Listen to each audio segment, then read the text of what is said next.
Ang dakilang piramide ng Giza, Great Pyramid of Giza, na kilala rin bilang piramide ni Khufu, ay isa sa pinakatanyag na istruktura sa kasaysayan.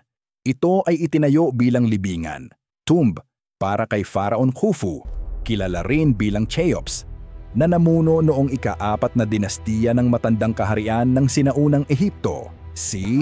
2570 BCE. Ito ang pinakamatanda sa 7 mga hiwaga ng sinaunang mundo, 7 Wonders of the Ancient World, at nag-iisang hiwaga na nananatiling buo hanggang ngayon. Matatagpuan ito sa Giza Necropolis sa talampas ng Giza, malapit sa modernong Cairo, Ehipto. Sa simula, ito ay tumayo sa taas na humigit kumulang 100 at 46.6 na metro, 481 talampakan. Sa loob ng halos 3,800 taon, ito ang nanatiling pinakamataas na istrukturang gawa ng tao sa mundo bago ito nalampasan ng Lincoln Cathedral sa Inglaterra noong ika-14 na siglo CE. Ang bawat gilid ng base ay may habang humigit kumulang 230.3 metro, 756 na talampakan. Tinatayang gumamit ito ng humigit kumulang 2.3 milyong bloke ng bato. Karamihan ay apog o limestone na may kabuuang bigat na aabot sa 6 na milyong tonelada. Ginamit ang lokal na apog mula sa Giza Plateau. Ang puting, makinis na apog, casing stones, para sa panlabas na takip ay kinuha mula sa Tura. Ang granite na ginamit para sa silid ng hari, King's Chamber, ay inangkat mula sa Aswan at ang ilang bloke nito ay tumitimbang ng hanggang 80 tonelada. Ang 4 na gilid ng pyramid ay halos perpektong nakahanay sa 4 na kardinal na direksyon: hilaga, timog, silangan, kanluran. Ang tanyag na mito na ito ay itinayo ng mga alipin ay mali at walang basehan.